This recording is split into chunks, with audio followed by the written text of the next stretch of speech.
coming up in this episode. Well, I am convinced that over the next decade, there will be, I haven't thought of a better name for this at the moment, but I'm convinced there will be people that work inside large enterprise organizations that are effectively called employee creator managers. So someone that sits between the marketing department and the employee, and they manage all of those internal creators, all of those internal employee creators. And that role doesn't exist yet because this is all still new. I've always found it incredibly stupid when people say, I don't care what people think about me. Like, what an incredibly stupid, naive thing to say. Like, first of all, you should, right? And second of all, you're probably lying because it's hardwired into literally all of us to give a shit about what people think about us. That's the way we're made. And when she was born, it was like someone jacked me into a socket of emotion. I think I cried for about 3 days straight. Like, just didn't stop crying. And I was like, oh, where's this coming from? Like, this is weird. Story and the components of story, that's always appealed to us since we've been sat around campfires, and drawing them on walls. So I think that will come round again. The Founders Unplugged podcast, hosted by Greg McCallum. Raw, uncensored conversations with startup founders. Yeah.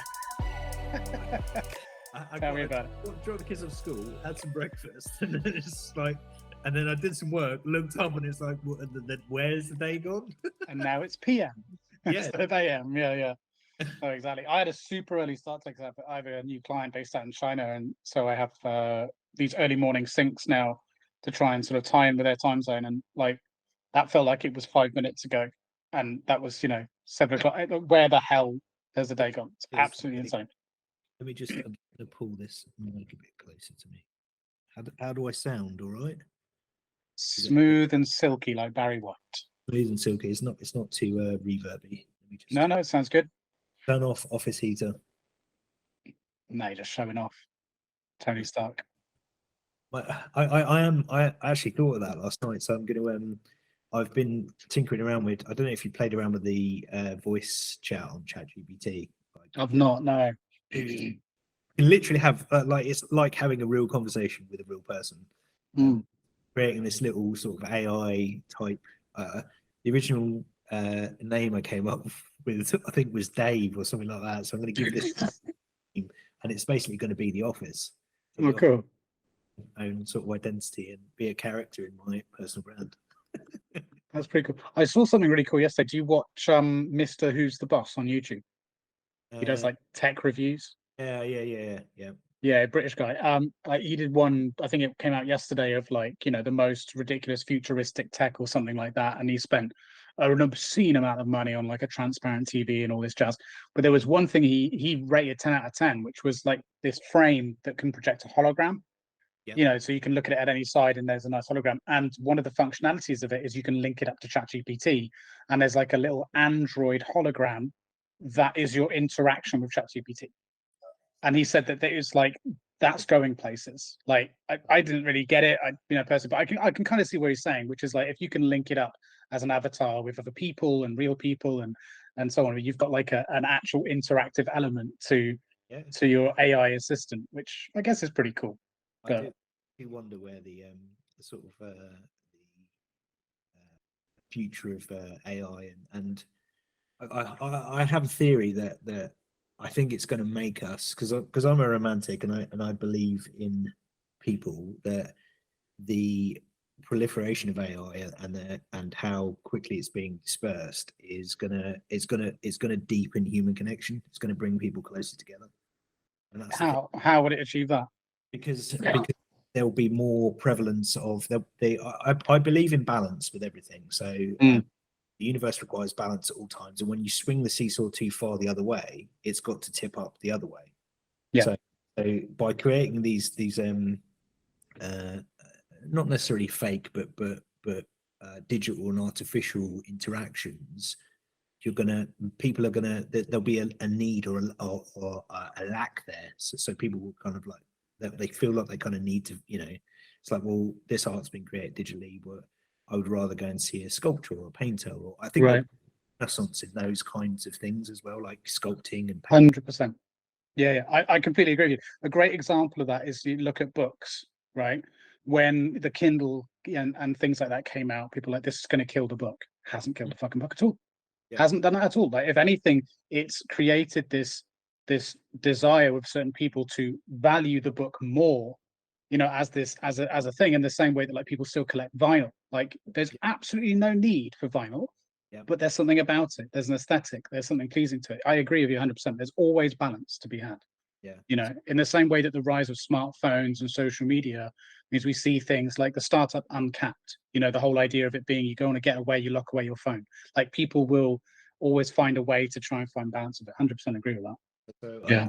I'm kind of I'm banking on that a little bit. A large component of what I do with the training I do is, on the surface, it's okay, we're going to teach you how to do social selling and how to engage and how to create revenue and market yourself and blah blah blah. But underneath that, there's a deeper component, which is the bit that I love, and that is physically allowing people to go through a change or a transformation or a journey to discover who they are and their voice. That's the bit that I want to kind of tap into a little bit more, because I think there's that, culturally, if you look at the world at the moment, there's so much kind of disenfranchisement, and people kind of, I think people, the speed and the scale at which things like AI are growing is kind of creating this societal kind of lack, where people are like, they're like, well, I don't know who I am, I don't know, I'm confused, I don't know, like I think having a reliance more on kind of story and sort of traditional methods of deeper understanding of the self and that kind of stuff is that stuff's going to be more, like I said, more prevalent. Like a narrative framework to hang your personality onto, as opposed to a 60-second version of the way you want to be perceived. Like, it's like do the hard work. And I think, obviously, well, for obvious reasons, this really resonates with me, because it's what I've been doing over the past 2 to 3 years. It's like, really go down into we call it in the men's group that I'm part of, going down into the well. It's like, really go down like as deep as you can and kind of discover what you call like the bits, the real kind of small bits of you that make up you, and then you can build, because you've got a solid foundation to build on. But I think so many people go through life and it's like, well, I don't really know who I am, and I don't need direction, and I don't really focus. It's like, well, there's a reason for that, because you haven't done the hard work to kind of discover or question who you are from a more sort of philosophical sense. I'd say on the flip side to that, there are people who have made, a lot more people these days that have main character syndrome, right? So there's like the complete opposite end of that, where people, really believe in their own story and believe that their story is the most important story. Me. Yeah. Do you know what I mean? And it's like, calm down. Yeah. You're right. You're right. It's there is a balance to be, but I think that, I've said this to you before. There's a quote I heard from Steve Jobs, and it's one that always really sticks in my head. And he's never been quoted as saying it, but his daughter overheard him say it. And he said, it's not love that brings people together, it's values, shared values. So when you understand what your core value sets are, and you put those out there, you create this kind of little spark or connection between other human beings, where they go, I recognize you in me. And that's what creates that empathy and connection, and a machine can't duplicate that yet. Well, and that's the essence of a relatable character, right? Which is why we connect with characters and stories. They have to be relatable to some degree. They maybe not. I mean, there's a whole thing here. I get quite wound up about sort of the idea of diversity and inclusion, for example, in that topic, because of you have to connect with someone based on the way they look. Absolute rubbish. Like, in my opinion, absolute rubbish. There are plenty of characters that I've connected with that look nothing like me in the realm of fantasy, for fuck's sake, who can connect with an orc? I'm not an orc. Like, do you know what I mean? Like, that's irrelevant. It's about the common struggles we all share. Yeah. There's a deeper resonance there. Which, there's a quote from Carl Jung, which always sticks in my head as well. That he said, "All right, Jordan Peterson, calm down." He said, until you make the unconscious conscious, it will direct your life, and you will call it fate. So a lot of what I was doing when I started creating content at the start, I was doing it massively subconsciously. But when you stop and look back at it, you're like, oh, you're just, my whole kind of thing is like getting adults to think like kids again and sort of regress to kind of play and creativity and stuff like that. And I was doing that a lot of my content subconsciously until I had a full on, midlife crisis meltdown. And then I was like, oh, I can see why I was doing that now. Right.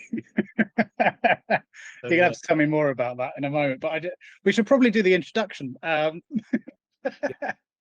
We managed to skip that. I knew this would happen. I knew we'd just get straight into it because we always do.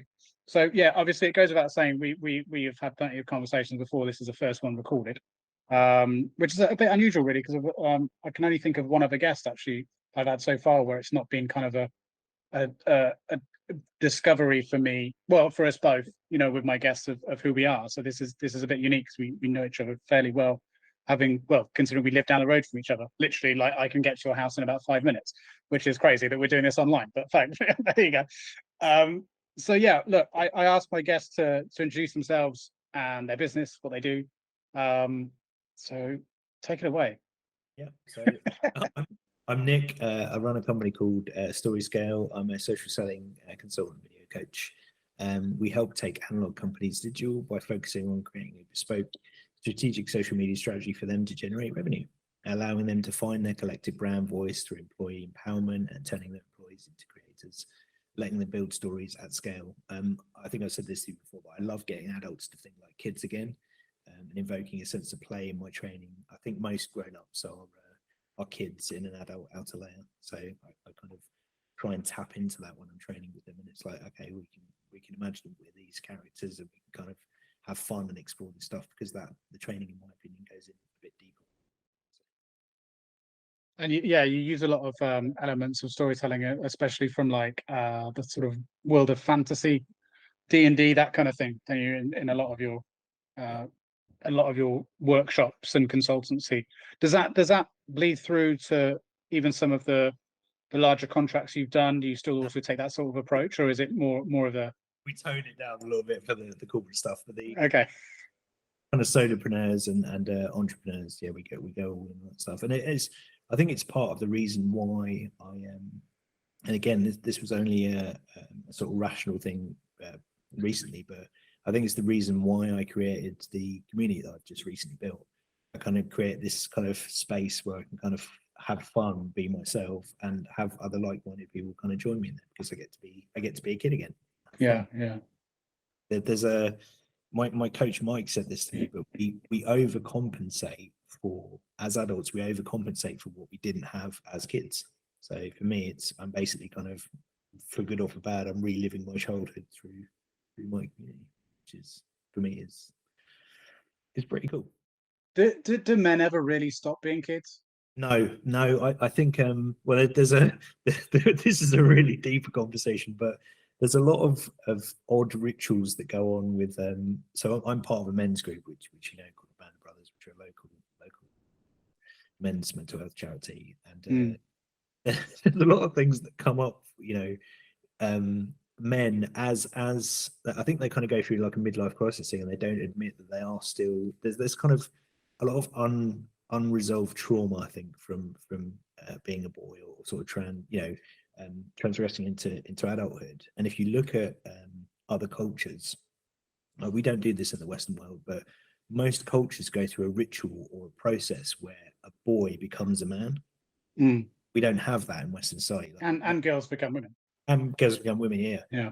But we don't have that in Western culture. So you've got 40, 50, 60-year-old men still walking around that are boys, essentially. There's a lake house over here, and every Sunday you get groups of men turn up with their little miniature boats, and they go sailing. And these are like retired, like 60, 70, 80-year-old men, but they're just big kids playing with their boats, because there's probably some deeper unresolved stuff there at play. So yeah, I've always seen it as not necessarily because men stay childlike and interested in toys and gadgets and things like that because they have unresolved like issues of children, but just that is the way we're programmed to be, to some extent, that we're always programmed to inherently be interested in things and how things work and making them work, and because of that's kind of part of our biological makeup, in order to be successful hunter gatherer providers, that we need to look at the world through that lens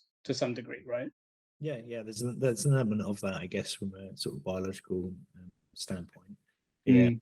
yeah. There's a, I mean, yeah, the work that we do with Band Brothers, a lot of the young men that come to us, some of them are either kind of gone through the prison system um, or at risk of sort of entering the prison system. And you listen to some of the stories from some of these young men are absolutely heartbreaking. Mm.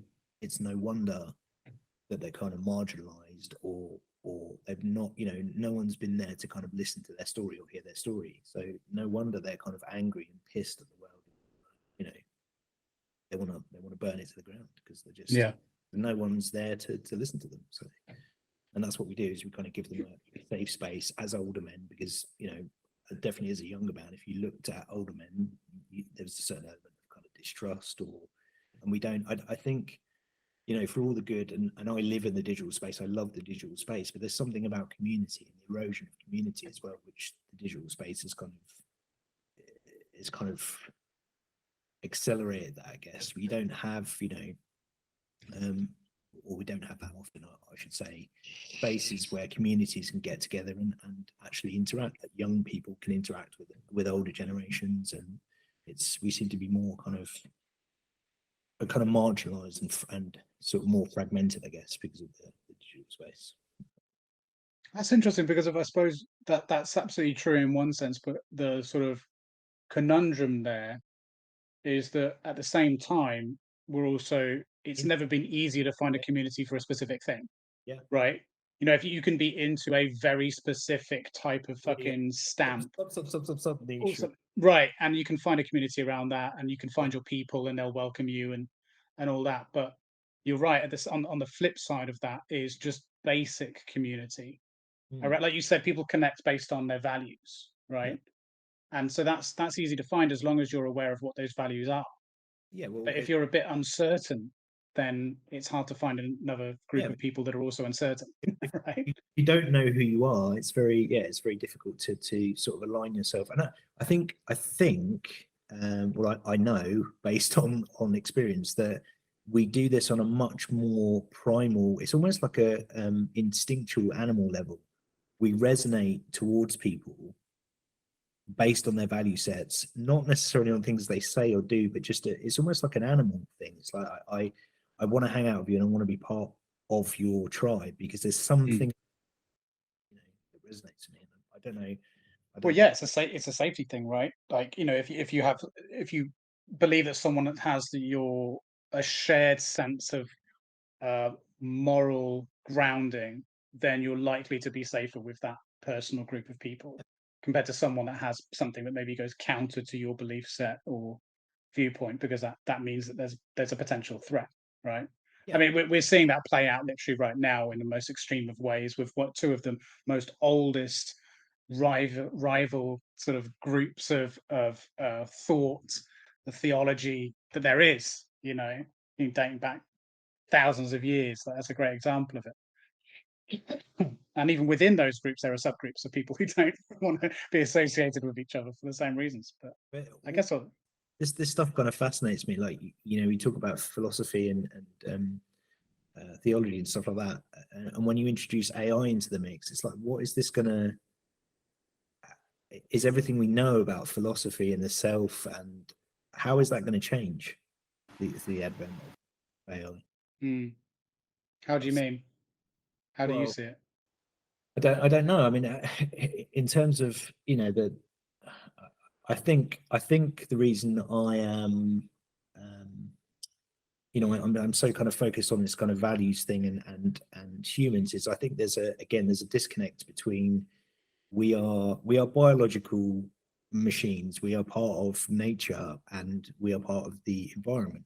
And I think as humans we forget that we are an organism, a very complex organism, much more complex than most animals, and there's probably an algorithm kind of going on there as well that's a lot more complex, but there's something about that kind of definition of what it means to be human, or the sense of self that is challenged by the advent of AI. And it's like, is this, you're getting this kind of, I guess not since the Industrial Revolution that we had such a a thing that's happening in society where we're kind of getting this fracturing or kind of splitting of like, okay, humans want to stay and be humans, and then you're getting people that are like, no, screw that. I want to become a a superhero and plug myself into the matrix and upgrade, and I want all the augmentations. And so from a philosophical standpoint, it's like, what does it mean to be human anymore?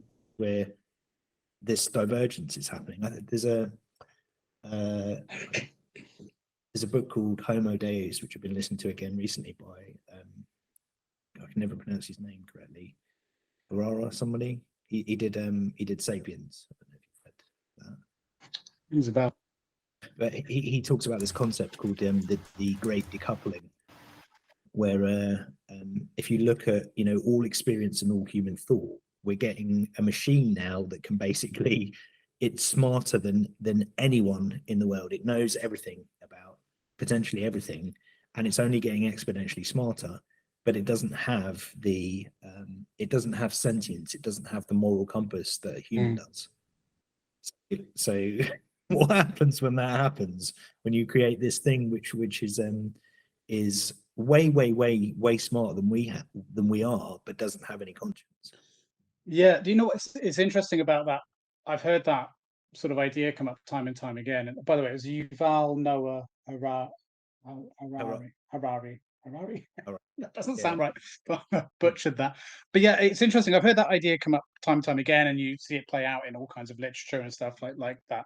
But the thing that actually is the missing piece from my perspective, which I've only heard a few people talk about, is the biological component, not actually the sort of computational power or the conscious element. Like you could, in theory, code consciousness, but the bit that's missing is hormones, right? It's chemical. It's chemical. That's the bit that's missing, because of the thing that that defines who we are isn't the coding necessarily.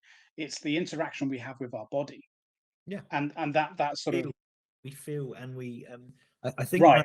that's and you just touched on it there, is that this intrinsic link, and there's something else that I'm fascinated by because of I don't want to keep rattling on about trauma, but there's and it's only a recent area of study. There's a really great book that I read when I was kind of going through, like, sort of looking at my trauma, and that was The Body Keeps the Score, and it talks the concept of this isn't separate from this. We're a sensory organism, so Yeah, we experience the world through taste, through touch, through sight, through sound.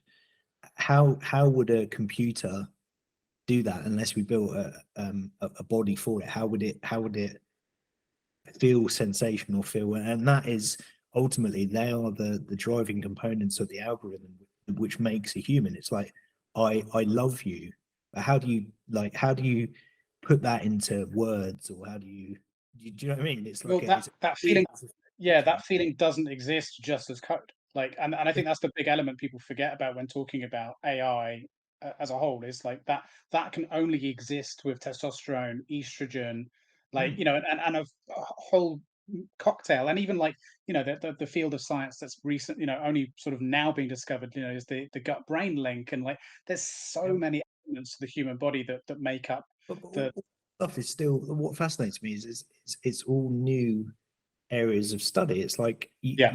we've separated this from this, and it's like, oh, okay, we talk about psychology. It's like, why have you, like, this is a it's a it's one unit, it's one thing. How can you separate that from this? It's like you have to look at it in context and look at it as as a human organism. You can't just But that separate but that's a very human thing to do, though, right? I mean, in order to solve a problem, you've got to break it down to its component it. parts before you Oh, can understand it from a yeah. wider. Yeah, I mean, it's like saying, well, why don't we study the entire universe as a whole? It's like, well, we can't. Well, Like, we need to do it bit by bit, otherwise, you just can't get a picture. I'm sure we'll get there. It's just going to take a very long time. But yeah, that's a really interesting element of that, because a lot of people are concerned about the fact that, I think it was Elon Musk maybe even said, because of that missing integration between technology from an AI perspective and a biological entity, a body essentially, and the sort of chemical components. That means even something like empathy is not possible to achieve. It would be a approximation of empathy, but it wouldn't be close I wonder enough. if you took a machine and did code consciousness into it, and then put it into an environment, like a simulation, like the real world, whether it would start to develop those. Well, I don't think it would, and this is, at least from from what the limited amount that I've read on the topic, and sort of tried to understand about sort of neuroscience and all that, is it requires the chemicals to keep it in balance. It requires the haptic feedback, the biological feedback, and the balance that the body provides in all the different forms through chemicals that from its environment, and like we get, in order to be able to achieve that. Like that would just be too cold a data. It would just be relying on logic. There's nothing there to fluctuate it one way or the other, rightly or wrongly, because it's an imperfect system, right? Obviously, within the human biology, but that's what makes it unique. And you always see in movies, like the reason why we manage to fight and win against the aliens is because we have love. It's like that's the one thing that separates us from all the cold aliens that these people have taken over. This race has taken over before. It's like that's the thing that defines us.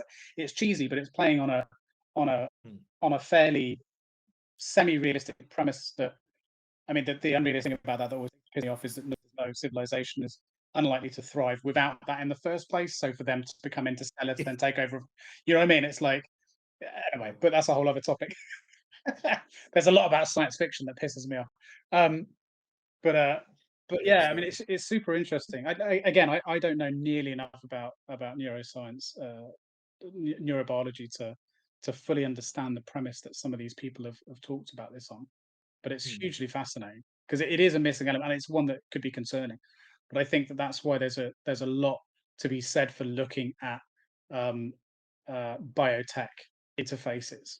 Yeah, well, that's something that he says in his book, is like, if you look at the as humans, he basically says that we are an algorithm. We're an extremely complex algorithm, but we are still an algorithm. So if you start to introduce wearables into that, and you start to introduce other algorithms into that, it's like, okay, well, I'll just let the algorithm run my day and pick the right mate for me, and do this, and tell me when to train, and tell me what to eat, because the algorithm knows me better than I know myself.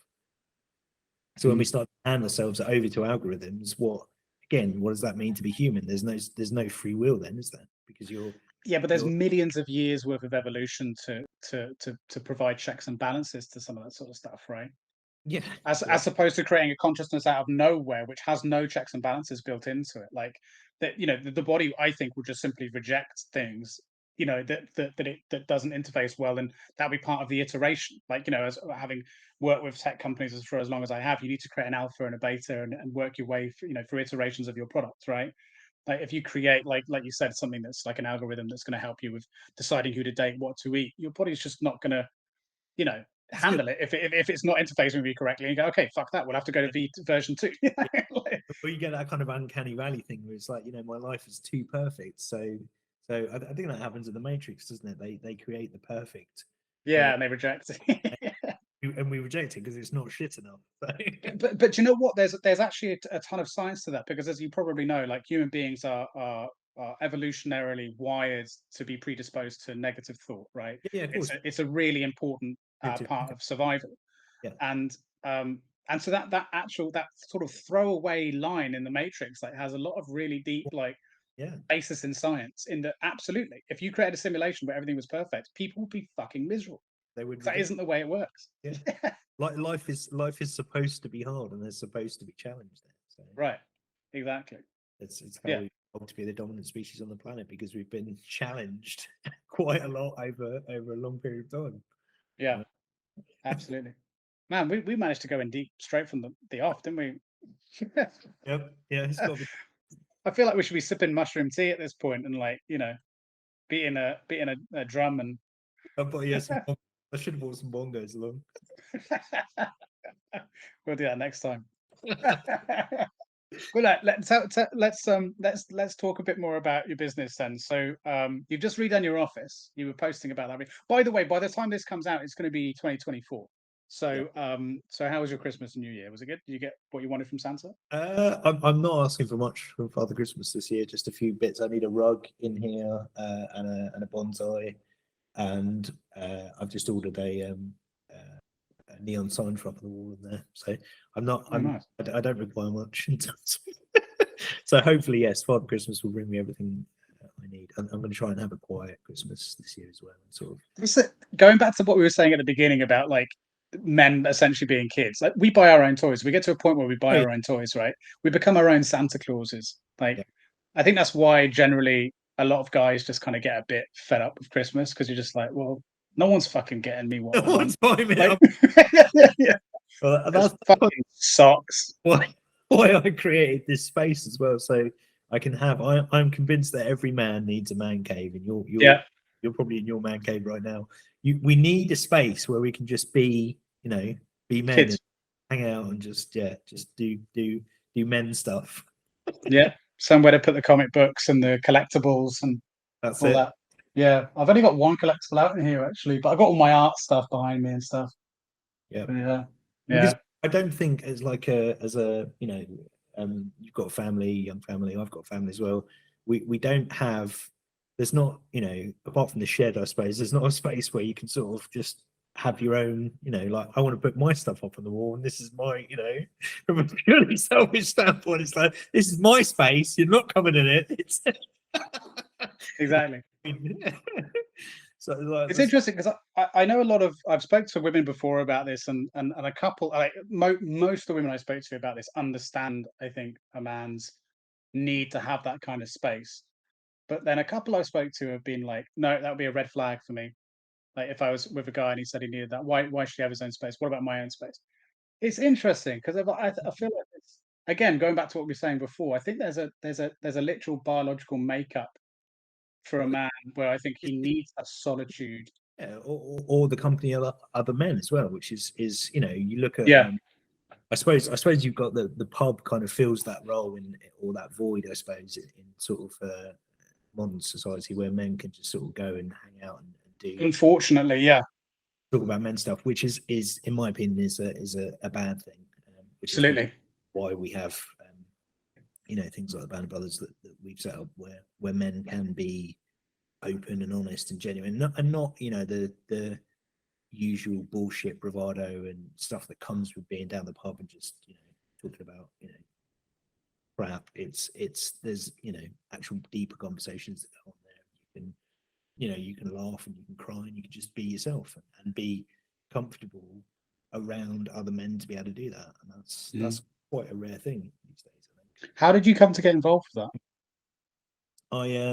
I came across them probably. I think when my daughter was born, actually, I saw them in a local newspaper. And I was like, I really want to get involved with that, and kind of sort of flirted around the edges of it and didn't do anything about it. And then when my son was born, and then I had a full-on meltdown, I was like, yeah, I'm doing this. I'm doing it. Contribute to the community and help other young men. So are you technically like a mentor, or are you just a member, or Yes, so I'm a mentor. So all of the older men that join Band of Brothers have to go through the same rites of passage weekend that the young men have to go through as well. So we have to go through that process the same as them. And then once we've been through that, we go on a mentoring or like a mentorship program, which lasts a certain amount of time, where we get given the tools and skills to kind of go off and mentor these young men. So I think when I started, I've been with them now for about 2.5 years. I think I've mentored about 5, maybe 6 older men and 1 younger man so far. So my first sort of middle to early part of this year. So yeah, that was really rewarding, quite fulfilling. And I think a lot of this again from a subconscious standpoint. I don't talk about it too often on my content, but my brother's been in and out of the prison system, so there's a subconscious part of me probably that wants to help him, but I haven't spoken to him for a long time. So maybe I'm getting out of my system or doing that by helping these other young is he in now, or is he out now? men. I think he's out Right. Yeah. now. Yeah. Any desire or plans to try and mend that bridge, or is it not Yeah. really? I think it's something I have to do at some point. I think I have to cross that bridge at some point. Mm. Probably will happen, but yeah, it's quite a difficult thing for me to do, because we've just like anything is that kind of you give it enough time and sort of wounds kind of fester and things just don't, sort Of course, the longer you leave something, the harder it gets, right? yeah, so Mm. Did you say he was older or younger than you? he's younger than me, he's a couple of years Yeah. younger. Right. Yeah. So yeah, that's something I've got to address and deal with at some point. Yeah. So you mentioned that when your son was born, you had a bit of a meltdown. I know that you, because for people that don't know who you are, you're pretty well known on LinkedIn, right? Which we'll talk about a bit more about LinkedIn, because I know that's a big part of things for you, isn't it? And you've got some affiliation with them too, with the creator program and all this, which I'm curious to know a bit more about, because I don't think we've ever spoke too much about that when we've met, actually. Yeah. But yeah, and I know that you've mentioned you've been fairly open about your story in terms of what you were just sort of touching on there with that around that time when your son was born. Mm. And look, if you don't want to talk about any of this and just tell me shut up, that it's absolutely fine. But yeah, what do you mean by that? Like, presumably it wasn't because your son was born, but maybe maybe some things associated with that, like Yeah. or just bad timing, maybe. No, I don't think it's necessarily bad timing. I think becoming a parent definitely releases, and I speak from experience here, and I'm sure it's the same effect had on you when your children were born as well. It releases, you. I think the best way I can describe it is when my daughter was born, it was almost like someone jacking me into a main socket. Like before she was born, I was quite not emotionless, but stuff didn't used to kind of trigger me too much, or I didn't get. And when she was born, it was like someone jacked me into a socket of emotion. I think I cried for about 3 days straight. Like just didn't stop crying. And I was like, "Whoa! Where's this coming from? Like, this is weird." Yeah. For it's quite hard to. Well, it's not hard because I've spoken to loads of people about it. Basically, I was sexually abused as a child, a family member, and I buried that so far down in my subconscious that I'd completely repressed it. And when she was born, that just opened up those. It was like, the best way I can describe it is like letting a sort of animal out of a cage, I guess. It was just like, yeah. So yeah, that was the kind of beginning of my journey to kind of address that, really. And then when my son was born, it was like, right, I'm gonna do something about this, because I don't want to, I'm quite big on kind of trauma and looking at trauma. If you look at think about things like the Second World War, when that happened, the intergenerational trauma that happened from that, for people that came back from war and passed that stuff on, and then their kids, and they like it's. So I was a big believer in kind of like, I'm just, I don't want to fuck my kids up, basically. So I need to do this. So yeah, had a lot of therapy. Went through a process called EMDR, which stands for eye movement. I think it's like eye movement rapid desensitization. So I might have completely botched that, but Right. what it does is basically what happens when you go through trauma. Your brain doesn't process it; it gets stuck. So it's not experienced as a memory. It basically gets stuck in your subconscious. So what happens with the MDR is you go back into that. Back into the place or the space where it happened, and it is the most surreal thing. It's like the best way I can describe it is like time traveling. You're so aware that you're in the present, but you're there in the past at the same time, and you're you're re-experiencing that event again, basically. So what happens is you actually experience it, because what happens with trauma is your brain shuts down because it's too extreme. Your brain shuts down. So it doesn't process that memory. So what you do is you go back to that event and you actually process it, which is obviously quite horrific, but you process it, comes a memory, and it's like, okay, I can file that away now.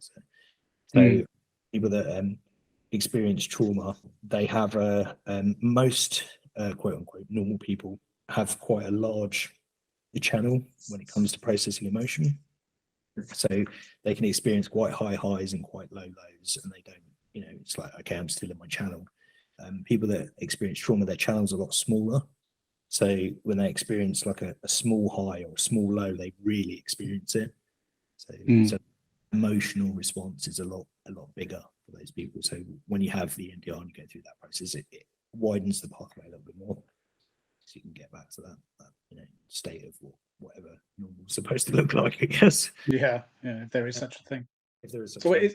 is that achieved through some kind of hypnosis or guided meditation? Yeah. Or It's I think they used to do it as a they would hold a finger up, get you to follow the finger, and it's to simulate, when you go into REM sleep, yeah, you don't always move. So when you go into REM sleep, that's what your brain is doing, is processing the day's events. So it induces basically REM, like a REM sleep, I guess. But I don't think interesting. they don't use a finger. It was tapping I was doing. So you'd set your hands on the line and you would tap either side of your body, process the kind of left right brain, and move that memory through those two parts of your brain. Yeah, that's where the idea of the pendulum comes from, doesn't it? With hypnosis, is this idea of replicating rapid eye movement. Yeah, I've heard it being done with sound and lights and all sorts of stuff, like to use what's it called, bilineal sound or something. I can't remember what it's called, but yeah, that's it. Binaural sound. Yeah. Yeah, it's the most bizarre. It's the most.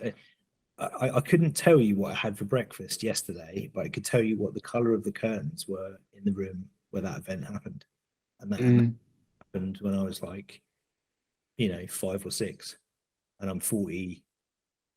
What am I now? 46. So it's bonkers. Those things burn into your subconscious, I guess, right? So is that an ongoing process for you, or is that something that you've kind of you've done now and you're sort of moving on from?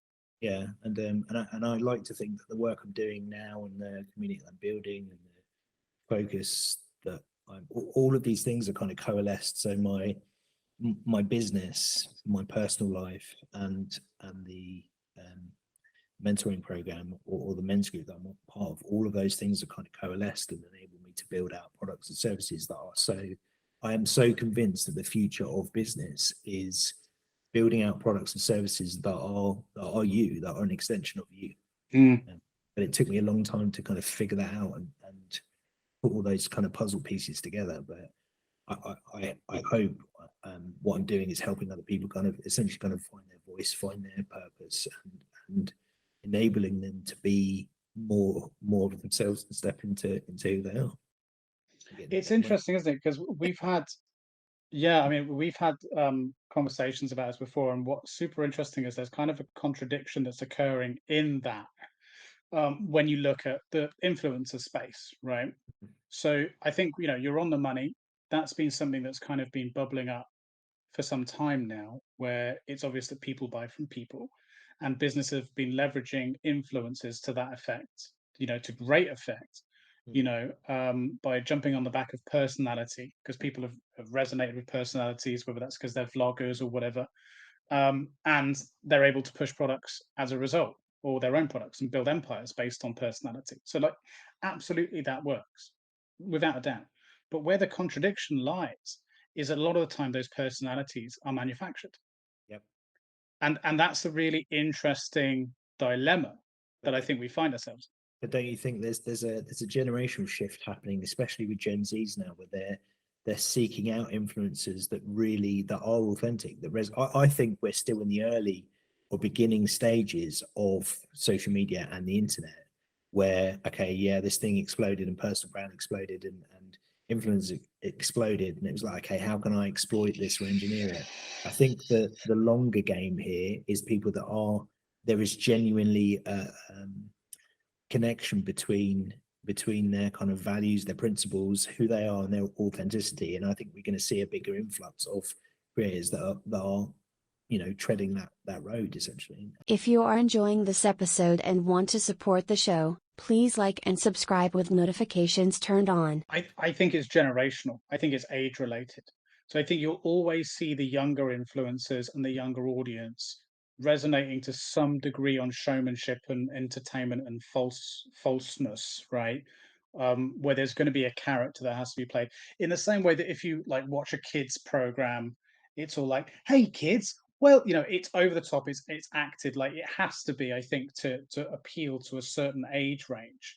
And that you get that into diminishing degrees the older kids get, but there's still that kind of character that they play. But once you get maturity, adulthood, 21 to 25, that sort of age range, I think our bullshit filter is Yeah, fairly well formed, and because we're more socially acquainted, we're able to detect that. We've probably been through some enough social experiences to tell us that that's a red flag, yeah, like that disingenuous personalities, and to avoid them. And so by that point, I think we resonate with a different type of marketing yeah, or product or entertainment or whatever. The same way now that the films that I would watch now and prefer to watch now are vastly different yeah, from yeah. now I go back and watch like Friends, for example. I can't watch Friends now. Yeah, I know what you mean. It's You know just what I mean? I it's, used to love it. Can't watch that shit now. yeah, yeah. It's You just know, it's yeah, it's not. It's so it's a product. It's so yeah, like unauthentic, and there's not, it doesn't resonate with me. So I think you're right. I think it's shifting that way, but also I think to some degree our bias is in that because we're in that yeah. age group. It's difficult not to have your own blinkers on and go, well, that's just the way the world is. It's like, well, Yeah, yeah, you're only one person. yeah. Because There's at the same time, I think there's absolutely a very, very strong case to be made that we're going to see more and more entirely artificial, AI-driven yeah, influencers and content with creators. what I was saying about that sort of balance. When that happens and you see that influx of stuff, yes, you'll get a subset of people that will resonate with that, and you'll also get a subset of people that reject it and go, no, Yeah. I want more human, I want more Oh yeah. deeper human connection here. But it will be the thing is though, I think it will be the masses that actually want that. And Yes, it will be a minority that don't. In the same way the masses listen to shit pop music and yeah. then the minority listens to good music. Well, I still make a fairly good killing by not talking to the masses. So Right. Yeah. But then there's this really interesting sort of middle point as well. Like I can't remember the name of the guy now. He went viral on YouTube and TikTok almost instantly, where he used Unreal Engine to motion tracking to create his own character, and it was a first sort of fully metaverse influencer essentially. And there's a couple that have done that since. In I forgot what it's called now. What are those YouTubers called? VTubers, right? But they've taken it to the next level, like with next level graphics and full motion tracking and immersive environments and all that. Like it's interesting that there's also a middle point too, and also where people are able to express themselves sometimes even better, yeah, like through these characters, and also uh, keep an anonymity, which is super interesting because there is also something about what you're saying in this connection with people that actually becomes dangerous, yeah, right? Because from the audience side, yeah. they You- think they know that person And I mean, and they don't. you can't ever really know someone, and even if you really get into it, I remember there's I can't remember the exact quote, but I was listening to Shoe Dog a while back, um, and he was who's the CEO of Nike? Oh, I've forgotten No his name. idea. Basically, he was saying it. There's a like a Zen mantra that he was saying at the beginning of this that he learned from someone. Like there is no such thing as self. It's a construct. Right. If you really go deep and get and it is really we're just. I'm convinced that we are bags of meat and skin and bone tied together with story. That's all Yeah. we are. Yeah. Yeah. We are the story that we tell to ourselves. John Yeah. Donahoe. Uh, no, Phil Knight was the CEO Oh, of okay. So that's the current CEO is John Don. Okay. Phil Nye.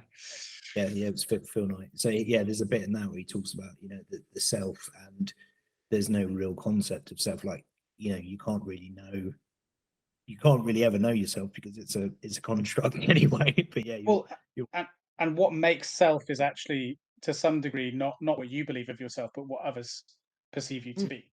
That's the Yeah. reality, isn't it? Is reality is only There's a combination of that in terms of this is how people perceive me, and this is how I present to the world. This is how I yeah. want to show to the world. So yeah, and you're constantly at war with that. I think it's like this is how um, I think people perceive me, or how I want to be perceived, and this is how people actually perceive me. So, Right. Exactly. Which is why I've always found it incredibly stupid when people say, I don't care what people think about me. Like, what an incredibly stupid, naive thing to say.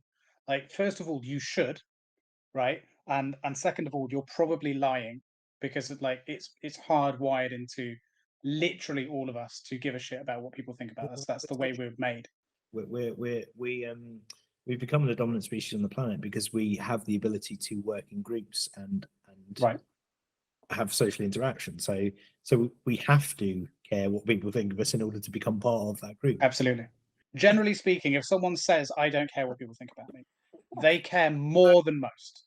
That's a red flag for you, is it? Yeah, they no, well, it's a red flag, yeah, but it also means that they don't know it themselves very well at all. Yeah. Because if they, I guarantee you, it means that they are actually more sensitive to that than most people.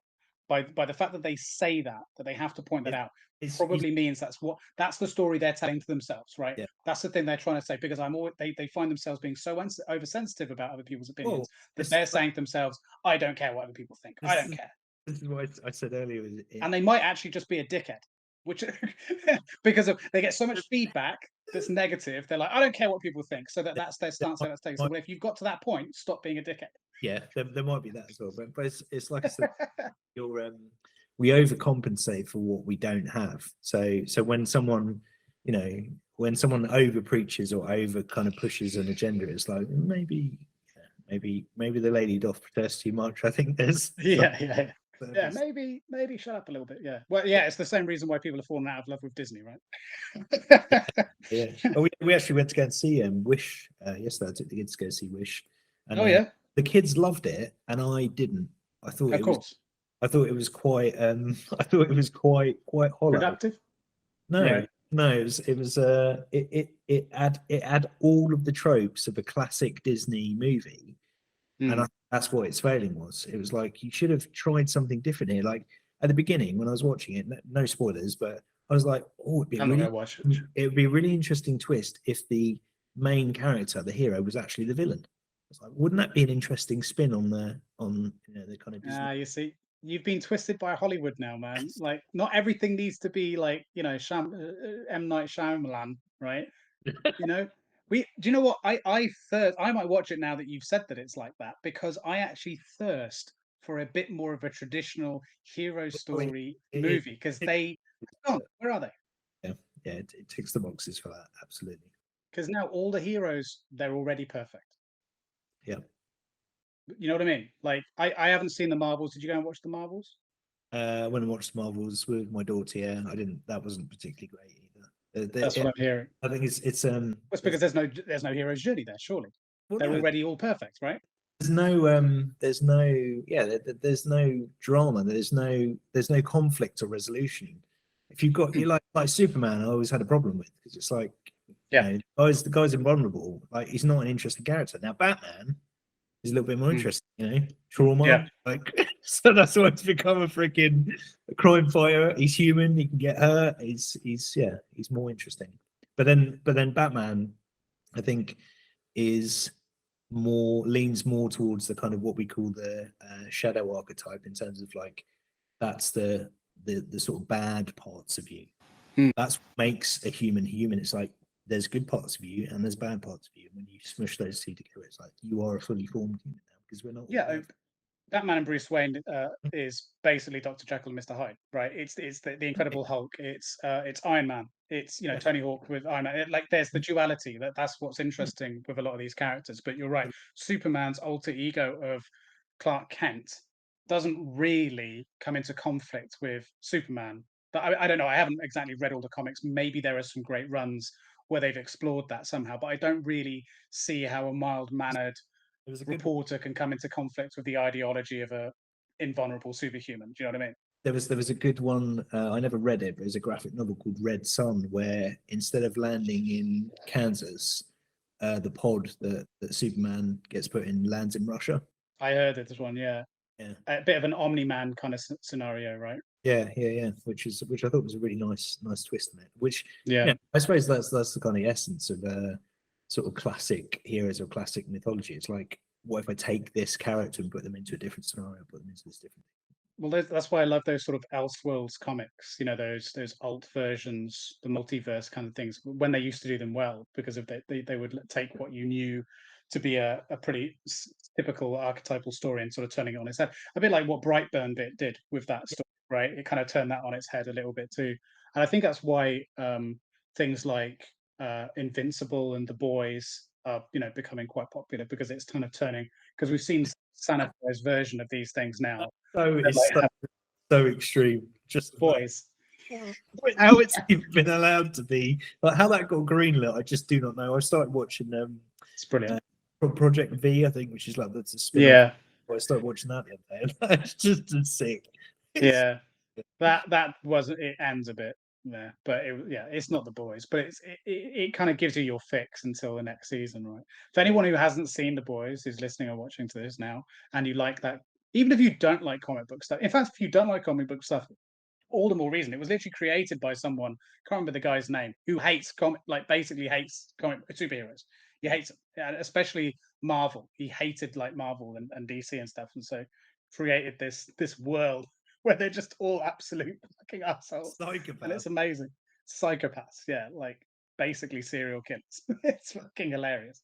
Well, Yeah, that's the kind of if you got like I can't remember who the main character is, or the main kind of superhero guy in The Boys, but it's basically like, Homelander. yeah. Yeah, If you have the powers of God, like he's got the powers of God and like zero conscience. He's just a yeah. psychopath. Just But it's really interesting, right? So like this all ties nicely back to what we were talking earlier about AI, right? When you know, there's this idea of what's the famous saying? Unlimited power corrupts. No, what is it? Ah, fuck. absolute power corrupt. No, power corrupts. Absolute power corrupts. Absolutely. That's it. I mean, and there's a lot of truth to that, right? And that's what these stories are essentially playing out. Yeah. They're playing out the probably realistic version of what would happen if a being lived with that much power. And that kind of goes back to what you were saying earlier about the concerns that a lot of people have with AI. It's the same thing. It's like, when you've got that level of power, Yeah. like why on earth would you be concerned with you know, a god that has no concern over the action of ants, right? It's like it's that kind of mentality, and that's exactly what you see from Homelander's perspective to a degree, although he still has human qualities that tether him to certain actions like vanity, ego, like all of those things, and you know, even trauma, you know, childhood trauma, and like that you see played out with, you know, the fact that he, you know, they're all manufactured, and like spoilers for the, you know, so it's interesting exploration, isn't it? And I wonder if AI would get to that point. It'd be, could it, you know, could it experience trauma, like in finding out what your creator is? Like that's where Did it go? Yeah. Well, I know AI hallucinates, doesn't it? On a kind of fundamental level. yeah. And there's something to do with the amount of tokens or something. So the more tokens it has, or no, the more tokens it has, the less likely I think it is to hallucinate, or the other way around. I can't remember. Yeah, I don't know, but what I find interesting is just some of the visuals it comes up with. Like when if you were to take the sort of the term hallucinate, obviously in this context, it's hallucinations more in from a large language model perspective, but from a visual perspective, some of the stuff it comes up with. I don't know about you, but I look at it, I'm like, that's how I dream. Like I look at it, I go, that's my dreams. That's what is AI dreaming? Are we encouraging AI to dream? Like, that's terrifying, especially some of the stuff that it comes out with. That's But I think I'm fascinated by all that stuff, like what it means to be human, the self, like all of that. I want to start a YouTube channel next year, which I'm already starting to kind of look at the content for it. But I want to kind of expand on that in terms of, like, I guess what my kind of philosophy is and all the things I've learned in business and life, and kind of smush that into one kind of big giant media ball, I guess, and just put that with it. Who yeah, knows? that would be super interesting. I've got a question for you. You obviously one of the main goals with what you do, working with clients and companies and so on, is like you said, to sort of put the personality center stage, right, for authenticity, because if you have this deep belief, which I think is pretty on the money, that people's stories and personalities and narratives can be what resonates with people, and that can equal transactions, I guess, right? What about if someone is inherently not that great? Then there's no hope. I did a post that in order to have a personal brand, you have to have a personality. Right. If you've got a personality bypass, unfortunately, it's not going to work for you. But what I've found from experience is most of the people that are kind of extroverted to sort of quote unquote and show up as extrovert in real life tend to be worse online digitally, and I found it's the introverts that tend to succeed more, because it's like, okay, That's well, interesting. I've been sort of not suppressed, but I haven't felt like I've can kind of be myself or show up as myself, and now I've been given this platform where I can, right, where I can plug into the digital realm and show up as myself, and people resonate with that. That's So super interesting, and I suppose when you break it down, it kind of makes sense, right? Because if in social settings, you quite often the very confident, outgoing individual can grate on people. It can be all right in a small amount, but over time it starts to grate. It's like this person's. It can be perceived as being cocky, yeah, right, and arrogant. Whereas I suppose someone who's either fairly open about verbally, or it's quite evident they're a little uncomfortable and they're sort of pushing it. There's kind of an inherent there's an element. support to want to support the underdog. Yeah, there's a vulnerability there. There's a more human Right. element, and it's You're kind of rooting for them. Be like, and you can fucking do this, yeah. So from my experience of that, I find that generally it's the more introverted people the people that are more socially awkward, and I definitely put myself in that category. I'm okay in social settings, but I do get a bit burnt out if I'm around too many people. Mm. I feel the same way, and I tell people this, and people don't believe me when I tell them that. But I find it, I do find in person, I find this far more comfortable than in person. That's the reason we're sat in. We're 5 minutes from each other. We're sat. I can actually see you out of my fucking window. I can see you over there. Yeah, but it's true. Like if we were doing this sat in a room, I would definitely feel a little bit more self-conscious and and yeah, uh, yeah, it's true. I mean, that's why I had such a reliance on alcohol for the vast majority of my young adult life, for the lubrication of social situations, for that exact reason. I think many do. I think alcohol's got a lot to answer for in that regard. But yeah, that's super interesting though. Super interesting observation. I wonder if because even PewDiePie, you know, world famous, assuming yeah, good. um, if you go back and watch, even now actually, but especially if you go back and watch some of his early videos, incredibly awkward kid, Yeah. and Been given a platform and a stage to be himself, to be as awkward and nerdy right, and himself as possible, and people go, "Well, I like this dude because he's just yeah, showing up as himself." and he's endearing. And Yeah, I suppose that taps straight into the hero's journey side of things, of like, it can only go up from here. He's got an arc to fulfill. yeah. It's like we want to watch him get more and more confident. We want to watch him get better than this. We're going to egg him on, and we're going to encourage him, and we're going to support him. As opposed if someone comes along and they're already Superman, they're already great at the content, I've and got a it's theory with perfect. It's like, the hero's journey is that we think it's like a one-step process. We think that if you look at the hero's journey or the story circle, hero starts, they go on this quest, they get a guide, and they kind of hit the low point, and that's when the transformation happens. Come back and they're changed. When they find out that the thing that they were looking for was actually inside them all along. I think if you look at the hero's journey, we go through that in several stages in their life. So I see them as the way I refer to them is as planets. So we start off on this kind of small orbit here, and we kind of go around this one, and that sort of defines who we are. And then we shoot off out of that orbit into the next one, which gets bigger.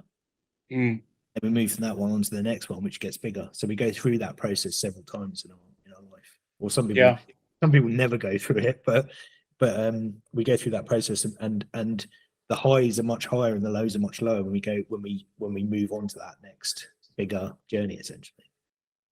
Yeah, that's an interesting way of putting it. It's funny because if that makes me think of like controversy, right? When you look at public figures and how it seems to be a tendency when people are going into obscurity to end up into some sort of controversy, and it's almost like when you if you were to be Kardashian, sorry, what was that?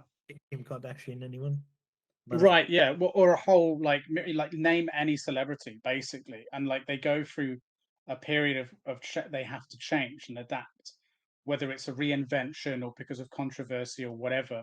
They have to go through a period of like they have to hit the low again yeah, and they have to start again in order to build, to get people on side. Like they're going to annoy a lot of people, but then yeah, but then everyone's going to be backing them to, again, sort of back the underdog to get back on top kind of thing. Can they turn it around? Can they get back on top? yeah. But that goes back to my question earlier about like, well, what to do if you don't have a personality or if you're a bit of an arsehole. Like it's interesting. You said, well, it won't work, but I think, but you say it won't work, but actually a lot of the biggest content creators on the planet right now Oh, are known for being controversial and yeah, for yeah. being You look, assholes. and yeah, Jake Paul is a great example. Someone that you, Yeah, I think he's mellowed out a bit recently, but but he's a great example. and Or I think Andrew Tate, yeah, Andrew Tate. I think the you reasons know, for those are a lot of the time is people love the expectation of a train wreck, so they will sit there right? and they watch them and think at some point his cheese is just going to slide straight off his cracker, and we're going to be there, and it's going to be spectacular when it happens. It's going to be the biggest train crash, like train wreck ever, and that's why Yeah, people. but they also have a lot of people who absolutely love them too. Oh yeah, well you're gonna. I think you're gonna get that with like Trump is a great example of someone that Mm, polarizes so much that he wins either way. So the people that love him absolutely love him, but the people that hate him so much that they drive a lot of traffic for him because it's all right. exposure, it's all eyeballs, um, it's all influence essentially. It's like, oh, okay, you might love me, but the fact that you hate me this much as well is great because it's noise and traffic for me. So Do you think the platforms have got quite a lot to answer for in that regard, considering how the algorithms on these platforms are yeah, made? I mean, it feeds directly into that, right? yeah, definitely. In terms of obviously, it's going to serve up more of what you're interested in, less of what you're not. So there, you end up kind of with this kind of echo chamber mentality of I meant more from the point of view of being a content creator, yeah, because yeah, it doesn't that encourages content creators to behave in that way as yeah. opposed to the way that you're proposing of being more authentic and down to earth and I, kind. I Because think that we're still in the early stages of this. Historically, algorithms, yes, have always done that, but I think new platforms and new algorithms will open up that will allow content creators to be less of that and still be appealing. So, mm, so I think yes, it has. Content creators have created for the algorithm first, their audience second, and then follow those trends and sort of do things like trend jacking or finding flaws in the algorithm to kind of exploit because they know that it's going to get more eyeballs. But I think that will eventually. I like to think from a sort of traditional media sense, like story and the components of story, that's always appealed to us since we've been sat around campfires, and drawing them on walls. So I think that will come round again with social media, and there'll be better, more interesting. Like there's already creators that are popping up. I saw a lady the other day on YouTube. I can't remember her name now. It's an Asian filmmaker, and she's got a channel, and she's grown it over the past like several months to like over 400,000 subscribers. And you watch her content, and it's like watching. Oh damn, I can't remember the director's name now. It's like watching a specific style of filmmaking. Like her stuff's beautifully shot. She does all vlogs, but it's all like it all uses natural lighting, and it's really kind of quirky, and they're just beautiful little vignette stories to watch. And mm, she's an amazing content creator, but she's not being kind of extreme, or she's just making really just amazing content. mm. So yeah, I think that the days of that are hopefully, fingers crossed, slowly starting to. Yeah, yeah. I mean, again, I think it just comes back to the age thing. I think that the younger audience is always going to be drawn to that. Maybe a specific, a very small group of the slightly older audience. And like we said, that there's always a draw biologically to skew towards the negative, to watch a car Oh, crash, to, abs- outrage farming is always going to be a thing. I mean, the news has been doing it for, well, since there's been news, right? yeah. Um, People are drawn to headlines that are negatively skewed as opposed to positive ones. So there's always going to be an element of that we're going to be battling with. That's the duality of man that we touched on, right? But yeah, I don't know. We'll see. But like you said, there'll be balance. But I feel like that comes with the calming of age. Uh, And I guess it comes down to, we train teams of people, and there are specific cultures and specific companies that we will work with, because ultimately, companies think their brand is important. It's not. It's their people. Their people make up that brand, and the reason mm, those people came to you is because there's a common set of shared values across those people. So allowing them to create content and allowing them to explore and grow as a person, become a content creator, says way more about your values as a company and brand than any marketing brochure or advert ever could. mm. So Um, I think the future of business is, or business and brand won't be brand, it will be community. I think the future of work is changing so that people like you and me, we can essentially kind of create a business around ourselves, dictate when we want to work, and we can essentially pick and choose who we want to work with. I think mm, all employees will essentially be that eventually, and they will have more choice in who they decide to work with. They will work on a more contracted basis, almost like a yeah, freelancer, and they will decide who they want to work with and what brands they want to work with based on that brand as a community and the shared value sets that company has. Not yeah. because it's a, you know because they're getting an amazing paycheck or anything else. It's like, my value sets overlap with your value sets. I really love what you're doing, part of that community. And that is very much what you and I do already, right? So myself as an advisor, as and a fractional, I'm fortunate enough to be in that position where I've taken my years of experience and expertise and positioned myself exactly that to that, and I'm seeing that already. Um, I know you and I connected over this, but I think probably the first time we spoke, we talked a lot about this because of Hmm. we both see that, and I'm already seeing a lot of that. And it's interesting because that's kind of been there ticking away in the background now for some time in certain industries, and it's slowly, and I think COVID really accelerated this with the ability to sort of push remote organizations, That, remote first. that was the digital switch. That was the point. COVID was the point at which the light switch got flicked, and it was like, okay, you Yeah, can't you can't go to conferences, events, exhibitions anymore. You're all stuck at home. Like, digital is now here. It is now here, and yeah. some companies have realised that that was the point it happened. And some companies were like, oh well, let's just go back to what we've always been doing. And no, Mm, the world exponentially changed overnight. The yeah, moment, and like the ripples of that, we're going to feel for the next 20, 30 years. yeah. It's funny because even something as simple like sales, right? It Yeah. it was very difficult pre-COVID to encourage a prospect to jump on a Google Meet like this or a Zoom call to buy something that that was like under a few grand. Like if it wasn't a large purchase, no one would want to put in the time to have an online meeting, install a thing, fuck around with a camera, this, that, and the other. But then COVID comes. Now you literally someone spending £6 a month on something will be willing to jump on a call with you, because it's such a natural part of language now to jump on a meeting with someone face to face. Like video calls just weren't that huge.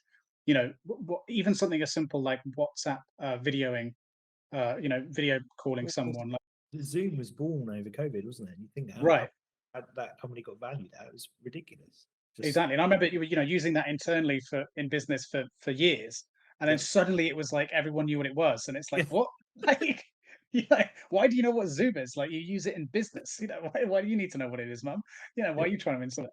But yeah, I mean, even like my mum and I would never video call each other. But now it's a standard practice. And this You is know, all components of what you've just said is exactly what I coach and preach to companies. It's like your customers are now part of communities, and those communities are yeah, digital. And if you are not in those communities having conversations with your customers, you are, for want of a better word, fucked. yeah. Pardon my. No, yeah, absolutely. And a lot of the advisory work I do is around go-to-market strategies bolstered by or underpinned by a community-led sales strategy, because they are incredibly powerful. And it's something that that, like I said, has been going on in other industries for a very long time already.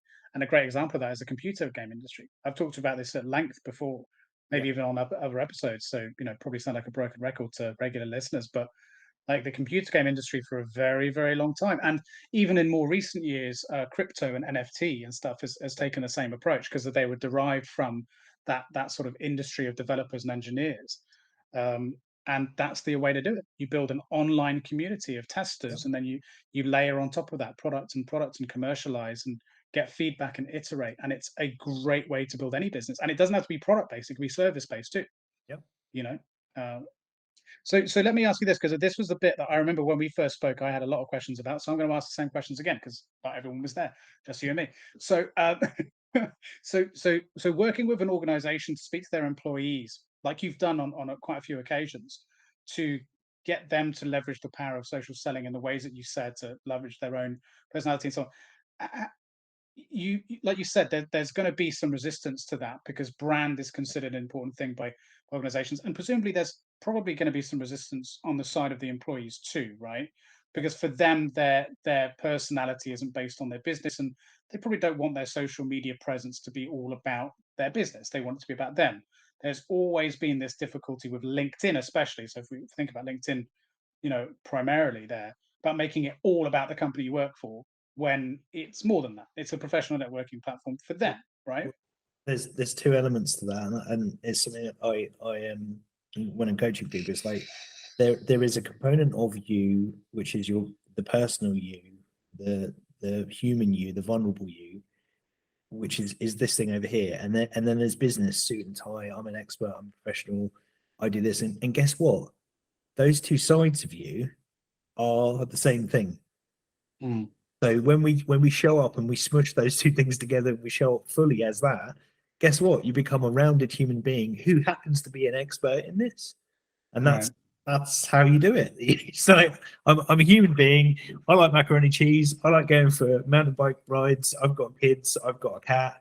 But I'm an expert in social selling, and I do this, and I do this, and I do this. So it's And you don't limit that role to anyone specifically in a go-to-market or commercial team, from your perspective, right? You see that as literally, it could be literally anyone within an it, organization. it should be cross-functional. It should be across, HR, marketing, sales. There's a prevalence with social selling because the clues in the name, we call it social selling, but there's this kind of prevalence to want to tap in purely to the sales team. And the sales team are probably the worst people to put out there on the digital shop floor to actually be selling your products and services. Your technical people are really valuable to you as a tool for selling your products and services, because nerds interfacing with other nerds at the companies that you want to sell for is great. But that's assuming it's a tech-led business, right? Assuming it's a tech-led business, yeah. Yeah. But having all of those touch points across the organization, having all of those people, like I said, says more about your culture and your organization and your brand. And the big one for me, because it's one of my core values, if not the biggest core value I have, is trust. If you didn't trust you trust your employees to go and drive your vans, sell to people, have conversations with customers, and get proposals out the door, but you won't allow them to post on social media. That to me, you talk about red flags. That to me is a big old red flag. It's like either you don't Yeah. understand the mechanisms of this, or your company culture is so toxic that you will not allow one employee anywhere near social media. Isn't it also just a natural side effect of getting to a certain size as an organization, when you have an enormous amount of shareholders in a business, where any misstep publicly, well, every move publicly needs to be very carefully calculated, because otherwise it could absolutely decimate a share price and tank your entire company. Like then doesn't it make sense that there has to be that certain amount of oversight on anything that's put out? So these roles don't exist yet, but I am convinced that over the next decade there will be. I haven't thought of a better name for this at the moment, but I'm convinced there will be people that work inside large enterprise organizations that are effectively called employee creator managers. So someone that sits between the marketing department and the employee, and they manage all of those internal creators, all of those internal employee creators' content, and help them work out their content streams and help them identify who they are and how they want to show up and what their personal brand is. And they work closely with the marketing department to make sure there's an alignment between the company brand, what they're selling, and those people. And that role doesn't exist yet because this is all still new. It's still pretty new stuff. And I suppose the value of doing it right isn't quite fully understood because of immediately from a stakeholder or shareholder perspective, from what you just said there, would be, well, that involves hiring additional people for a role that doesn't exist to do something that we're completely fine without right now. We're still making sales, so why would we hire that?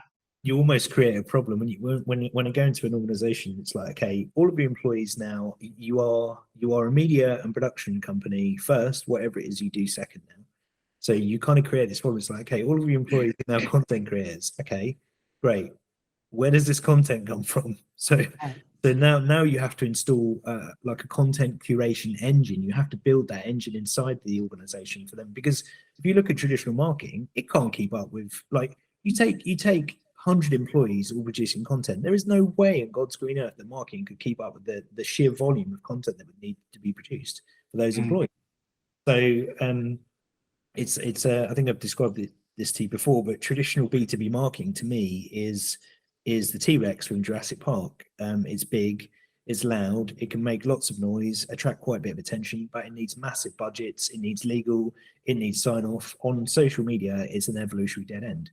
If you take all of your employees and get them to build out their personal brands and get them producing content, they are your velociraptors. They trust. Doesn't it still need the same? Yeah, it does, but you also need to be at a level where, like, you just need to start. You need to be doing this and starting and getting up to speed and producing this content and trusting your employees to handle that. And then it's like, okay, now we need to build this content curation engine and model and bring this other person in to effectively manage this thing, because now it's up, it's running, it's humming, and it's generating more revenue for us. So let's run a hypothetical. There's a big gap between we need to start and we're up and we're kind of running, and the train's kind of left the station and it's kind of chugging along. There is a massive gap there. Sure, yeah, of course. Organization, like some of the companies that we train, it takes some companies like 6 months, 8 months before the employees in there are like, okay, I feel comfortable doing this. I'm showing up. I'm interacting with people. I'm producing content, because it's not normal. It's not normal or natural or even it wasn't part of their job description when they signed up. So yeah. Well, I suppose in a lot of ways it's the same as what people are talking about, sort of employees that have a really good understanding of the current AI tools available and keep on top of it are going to have a much better chance in the job market compared to their counterparts who aren't. In the same way that we have a generation now, or a couple of generations now coming up, who are comfortable in front of the camera, who are used to creating their own personal brand already, because a lot of kids, or young people or young adults do that now anyway, because they are the Instagram or TikTok generation. So they're going to have a competitive edge. Those two things combined would just be a lethal combination. But let's run a hypothetical then. Let's say, again, me just playing devil's advocate here, I guess, more than anything else, just to really be able to dissect this to fully understand it. Let's say 3 months into a journey like this, and someone puts something out that rubs the board up the wrong way for whatever reason. I don't know. They misrepresented the company. Whatever. They said the wrong thing. They made a mistake. Who knows? The company then comes back and says, right, we're gonna have to put some checks and balances in place, because we can't have that happening again. Here's a set of rules. This is what you must do and what you can't do, etc., etc. How does that affect that journey? Because I'm assuming that has something like that happened, or do you see that happening? I've only had it happen once, and I won't go into the details of why, but that was more from a mismanagement perspective. So they didn't understand what the employee was doing. It wasn't because the employee had made a gaffe or the content was controversial or it affected the brand. A particular manager didn't understand why this particular person was producing this kind of content. So between the wider organizational culture and why they were producing those specific types of content. So touch wood, no, it hasn't happened yet. But like I said, you're trusted to do all these other things. Think of the digital space just like the real world. You wouldn't go up to someone on the street and go, "Yeah, I work for so and so," and then punch them in the mouth. You wouldn't do that digitally. Well, So, that's what I do at all my networking events. so, People don't forget me. from an etiquette standpoint, behave how you would behave in the real world. Be polite, be transactional, be polite, be human, and don't. You're not gonna if you trust your employees to do that, and you pick the right employees, people that want to step forward and want to do this in the first place. Like you can't pull people through this. The employee has to be ready to step up to the plate and want to be able to do this and build out their personal. And why wouldn't they? Is my answer. It's like if you're being paid by your organization to build out a following, say you get 200,000 people that end up following you, become an expert, and this has happened recently with a friend of mine. And you become the expert in that space, guess what? You're going to be headhunted by every single company on the planet, and you can dictate what your wages will be. And your company is paying you to do that. The pros far outweigh the cons from an employee standpoint. Well, I was going to actually to the other side of that coin. I think there's another huge pro that in some ways balances that out, so that not all the power is on the individual, but actually the companies too. Like I've seen some companies do this really well. Don't you think that's the logical end point of where all this is going? That brands will de-evolve, and the power is now in the hands of the individual. Well, you say that, but I kind of see it as there being a balance, right? Going back to what you said about balance, because actually, the individual brands will make up the brand of the company, and I've seen some companies do this really well from day one of founding the company, where they've done a lot of behind the scenes stuff. They've got all of the individuals to be content creators first and understand, like you said, they're a content production company first and foremost. So you see that behind the scenes, the inner workings, first day in the new office and this and that and that, and they become a really desirable place to work. And so what's really interesting about that is it puts the primary focus essentially on creating a really robust top of funnel for talent. Yeah. And as we know, what is the number one key indicator for a success of a company? A company that can attract high quality talent. Like that is one of the key indicators of that. And if you can do that while also like keeping spend low, well, if you don't have PR, if you don't have anything out there to say you're a designer, the only thing you have to leverage to get talent is money, and then you're playing a gamble. You're gambling because if you also. That's the exact thing that we preach to companies when we go into sell them. It's like you are putting content out there, which guess what? When you show how great your culture is and how great your people are and the work that you do, people go, "Yeah, I want to be at that. Here's my CV." Like it's not rocket science, but you're having to pay recruiters, you have to pay PR companies. You could do this stuff internally. You could save yourself a bundle of cash and make a shit ton more of it on top by producing. And I suppose the added layer, I mean, this kills many birds with one stone, right? Because like you said, it does that. It empowers the business for that reason. Top of funnel creation for new talent is incredibly important, but equally, that's also going to resonate with potential buyers, right? Yeah. But this is the kind of company I would like to buy from. Yeah. Because if they're the kind of company that looks cool to work for, they're also the kind of company that I would want to buy from and work with. Yeah. Yeah, and all the ancillary, that there are things that we talk about recruitment opportunities, we talking about cutting marketing spend, we talk about increase in sales, we talk about increase in brand perception, we talk about and this is a big one for me, actually empowering your employees and giving them a voice in the platforms. It's like they come to work and it's like, I feel great that I'm part of this culture where I'm allowed to express myself authentically through my content, and my employee pays me to do that. That is that is gold dust. So there are things that I haven't even figured out yet over the next 5, 10, 15 years that by doing this, there may be other side effects to this that are massively positive that we haven't even seen yet. We haven't even figured out what they are. That's a really valid point I hadn't thought of until just now as well. Like you mentioned, that they are essentially, it empowers employees to be active participants and contributors to culture as opposed to passive consumers of the culture that's been given to them, right? If someone comes up with a great new idea, guess what? They can produce a piece of content. Oh, you see that? Helen in marketing just came out with this really new cool concept for, we should promote her. She needs to get paid. Like, she's a genius. But she wouldn't have had the opportunity to do that because no one saw or listened to her, but now she's producing content and the company's paying attention to it. So you're giving them a platform and a voice and an opportunity to upscale themselves and the brand they work for. That is huge, dude. Massive. Yeah, it's interesting. I suppose there is one potential drawback. Yep. I'm going to go back to my Disney example because they're an example of a company that I've become increasingly frustrated with over the years. From a company that I admired massively by some of the decisions they made, mostly in the acquisition of Marvel and then Star Wars, and seem to have squandered all opportunities away in ways that frustrate me infinitely.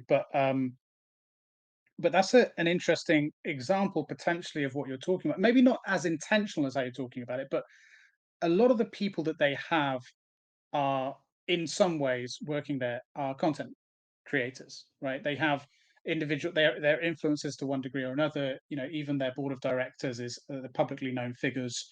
You know, the directors of the different projects, the writers, the actors, they all have platforms. Everyone has a platform these days, right? So they have that. And the big problem from at least my understanding of the reason why this company has pretty much imploded is because of ideology. Now, you know, they did what you were just talking about there that could work to the benefit of a company, but they did it in a way which was to build their own culture separate to what the board had in mind, maybe, or even, you know, the main the executives. Well, Yeah. they did their own thing.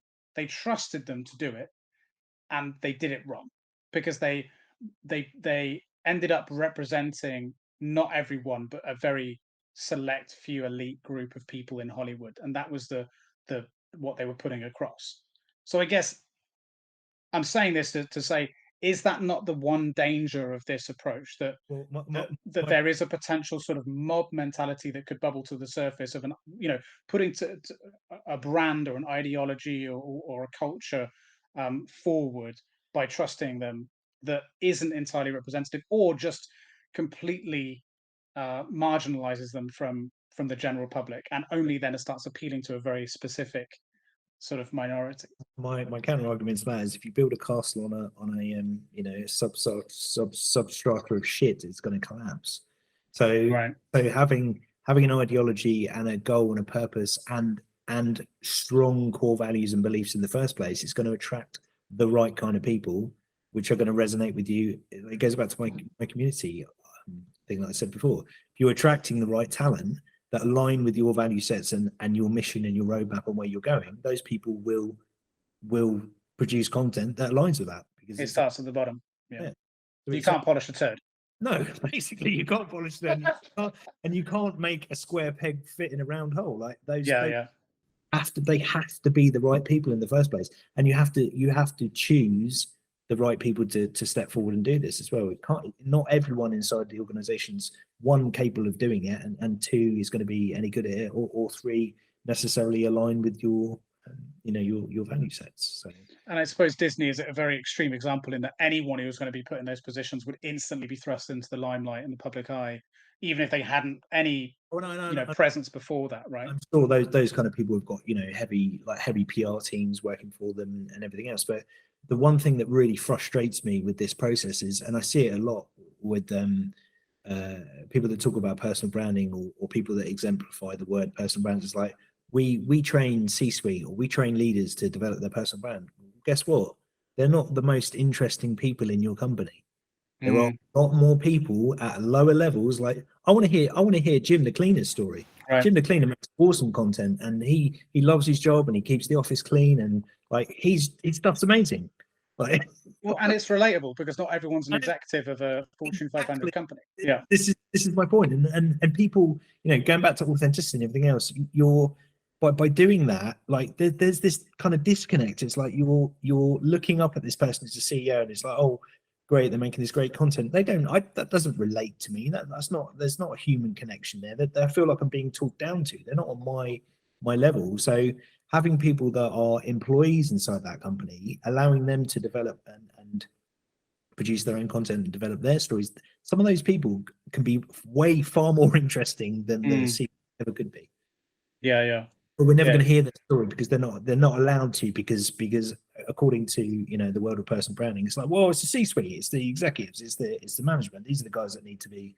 But no, there's people at the bottom that are probably way better at this stuff than you could ever possibly imagine, and you're sat on them and you will never hear anything from them because you're not allowing them to step up to the plate and take a swing. So what are we doing this for then? Because we're both the executives of our own companies. What the fuck are we doing? Yeah, good point. Yeah, we should. Do you have an assistant or a cleaner or something you could make the face of your company? I would like. I don't. My goal has never been to grow my company to the point where I have 50, 100 employees. I think it would. I would have some sort of aneurysm. I would like to keep my team small, and at some point, maybe next year, I might hire a junior. And yes, they will be encouraged to produce content and share their story with the world as well. This is another thing that's becoming fashionable now. Fashionable, a trend, however you want to call it. But I think it's definitely a good thing. I'm hearing more and more talks. I'm having more and more discussions with founders now who are building companies in a very flat method, and they have a hard cap on the size that they want to grow to in terms of personnel.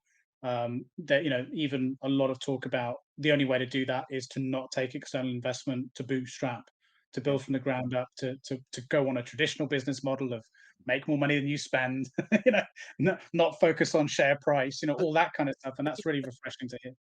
A friendly reminder to share this episode with your network, like, comment, and subscribe. It really helps the show and only takes a couple of minutes. Those things are way more accessible to us now than ever before. Like I said to you a few months ago, I launched a new community. I had an idea, I had the germ of an idea, launched a community, built a landing page for it, and started selling it within weeks. Yeah. And I created all that stuff myself. I didn't hire an external person to create a website for me. Created all the it's doing that weird thing. Created all What's the. that? Oh, have you not seen this? It's like it's nothing. Watch this. What the fuck? If I do this, What? it should be balloons. If I do this, oh no, it wasn't this one. This one's balloons. What is going on? Yeah. Have I just dropped acid and forgot? Weird hand signal things in the Apple operating system now. Okay, if anyone's listening to this and not watching it, I strongly advise to go to YouTube so you know what the hell we're talking about. That's really tripped me out. I didn't get much sleep last night, so that's kind of scared me a bit. So what I'm saying is is I created all these, I imagined these things, and then I built them within days of imagining them, and I did it myself. Like the tools for that stuff have never been more accessible, and it's never been easier to build that stuff at scale and at speed. Like you can, like, as a creative, that's like, I feel that we're kind of the tipping point where it's like, okay, the thing that's in my head here, I can get that out of my head and it's real, and I can do that like that because of AI. That's mind blowing to me.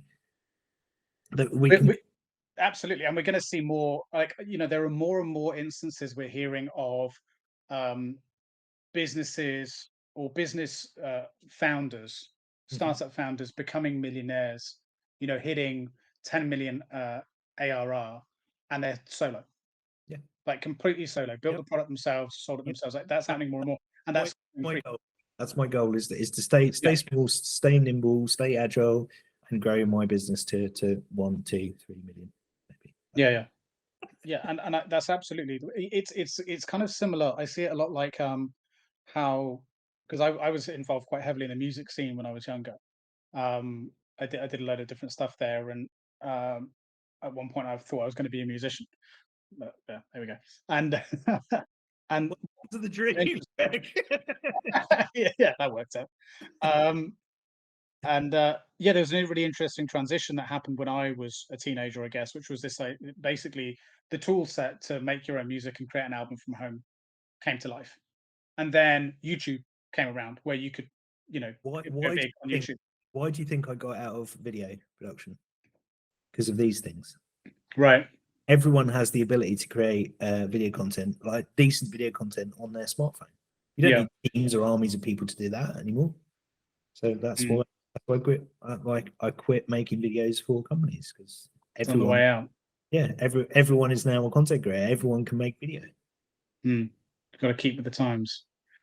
Yeah. So I imagine it's going to be a similar sort of thing, right? Where it used to take a team of people to launch and a company, to build a company and launch it. Now someone can do it in in their days, hours, in days. in Yeah. from their bedroom with a copy of Mid Journey and ChatGPT. Boom, they're off. They're running. And go IPO within a couple of years, have a big payday, you know. Yeah, it's insane. It's the democratization of business, I guess. Yeah. And that's to me, that is that's if you look at this, and I'm trying to look at it logically, that's the logical roadmap for where all of this is going. It's like the individual now has the power to do this. So what's going to happen in the next generation of entrepreneurs that come along? They're going to completely disrupt how traditional models of business have, like, I don't even know what's going to happen over the next 10 to 15 Yeah, no, I think you are absolutely on the money, and I've been banging this drum for a long time. Which, like I said earlier, is exactly why we connected when we first spoke many months ago. Was because I'm with you on that, because of content creators have already shown that to be the path. You've Yeah, got individuals, kids, quite often, yeah, who are entrepreneurs who become their own, run their own business, whether they're streaming games, vlogging, yeah. whatever, Mr. Beast, PewDiePie, you name it, right? They exist. Logan Paul, for better or worse, whatever. It could be from outrage, could be from entertainment, from comedy, a mixture.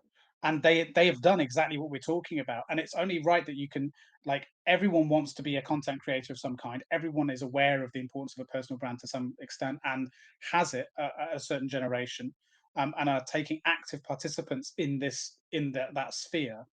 And so you pair that with some sort of expertise, whether that's from education or from a practical perspective, then And, yeah, everyone's their own freelancer. and it's You know? interesting their expertise as well, because I don't think, like, I used to always think that it was like, oh, I learn a topic or a subject for decades, and now I'm the master and the expert and the utmost authority on this. I Mm. don't think that is even relevant anymore. I think it's your ability to acquire information, repackage it in your own way, and get it out there as content. It's not your ability to learn, it's your ability to learn at speed and turn that into content that will now enable you to win. You don't even need to be an expert necessarily in a particular field, because you're sharing your learning as you're learning with your audience. But don't you think that the person, because if it's going to go to that hyper competitive landscape, let's say for graphic design, right? Let's say Mhm. for argument's sake, Yeah. then that means it's going to be hyper competitive. It's going to be uh, buyer's market to some extent, right? Um, Everyone's going to be vying for the same positions because everyone's going to be like, as if it's not already, but even more so. And people are going to have probably hefty price tags. Isn't it going to be more about portfolio? Which isn't that then based on? Which again, like kind of to your point, but isn't that also based on, Well, it depends what you what's going to split the difference? It's going to have to be something. It's going to have to be, well, this person and this person, they both have fantastic portfolios. We can't decide on them. Oh well, this person has 5 years of experience. This person has 20. but Like, what if the person that has 5 years of experience, what if they're building a roadmap for how to build a career in illustration, and that's the products and services that they're selling? Then they're sharing their learning journey with their audience, so their audience is getting the benefit of their but what if they're both doing that? So knowledge. the point is something has to split the Yeah, difference, right? yeah, of course. Well, then, yeah, obviously it will be Hmm. the expertise, but I don't. I think the speed and Mind the you, tenure and expertise, I mean, I suppose aren't really. We shouldn't really even be making that comparison, because well, that's not necessarily the correlation, is it? Either. yeah, it's I've always struggled with that word. I don't like the word expertise, because Yeah. it's like, okay, you should be floating on a mountaintop somewhere with clouds behind you, sort of, chanting. Like, Mm. everyone's always learning, and if you stop learning, as far as I'm concerned, if you stop learning, that's the day you might as well curl up your toes and die. So we're constantly in learning sort of process modes. So I think there is an element of that, of how quickly can I learn or acquire this information and adapt it into a way that fits me or fits who I am, and share that with my audience so that they can learn more quickly than I did. Mm. Like a almost like a curation of knowledge. It's like, okay, I'm going to take this thing or take this, and I've seen it happen with there's been this whole explosion of content creators on the platform that have suddenly overnight they're like, I'm an AI expert. It's like, hold on a minute. AI hasn't been around that long, and you've just suddenly jumped on the bandwagon, and now you've amassed an audience of 250,000 people because you're talking about a thing that is very relevant at the moment, and everyone wants to learn it. But you can't tell me they've spent decades learning that shit. They haven't. They're just regurgitating knowledge, but packaging it up in their own way. So yeah, it's interesting. Definitely, we are in interesting times. But it works, right? Because it's what people want. It's, Yeah. people want to bring someone in who's taken the time to look into something that they don't have time to look into themselves, right? Yeah. Like anyone could sit and learn about AI and implement it into their business, but you've got a business to run. Like, that's not practical. You're going to go with the person who's dedicated themselves to that. But I see what you're saying about the word expertise. I suppose for me, I separate, rightly or wrongly, grammatically or whatever, the word expert with expertise. I would consider myself to have expertise in the field in which I purport to have expertise in, right? Commercial, marketing, sales, etc. Go to market, all that sort of thing. But I wouldn't say I'm an expert. I'd be hesitant to say that. Other people might call me that, but I don't like to generally go around and say I am an expert at go-to-market strategy. When someone says they're an expert, the first thing that really jumps to mind is you're clearly not, because you have to tell people you are. So, right? Yeah. Exactly. Yeah. It's a bit like saying I don't care what people think about me. Yeah. Nicely done. Genius. Yeah. Yeah. Hey, look, I'm an expert at this podcast shit. What can I say? It's your ability to acquire knowledge, and I think that in the content age, that is what we've become. We've become almost curation engines for our philosophy. It's like, I'm gonna take this knowledge or take this particular area of expertise, but I'm going to package it up in my own human way and deliver it to you. Now you've created something entirely unique that is only exists through you because you are unique, but you are teaching them the same thing that a million other people could teach them, but you're just teaching it to them in your way, your voice. It's interesting, isn't it? Because in some ways that's always been the way it is, right? There's nothing new about that inherently. It's just on a different platform. Like, going to a job interview, you're trying to do that. You're trying to package your CV, your experience, your education, whatever, in a way that appeals to what they want, etc. And you're trying to make that fit. And essentially, what you're talking about, by the sounds of it, by recording this journey, is essentially demonstrating someone's skill for adaptation and learning. That's what it is, right? Which is an important skill to look out for in someone, that you don't want them to be stiff in their. Yeah, you want them to be adaptable and to grow with the business, right?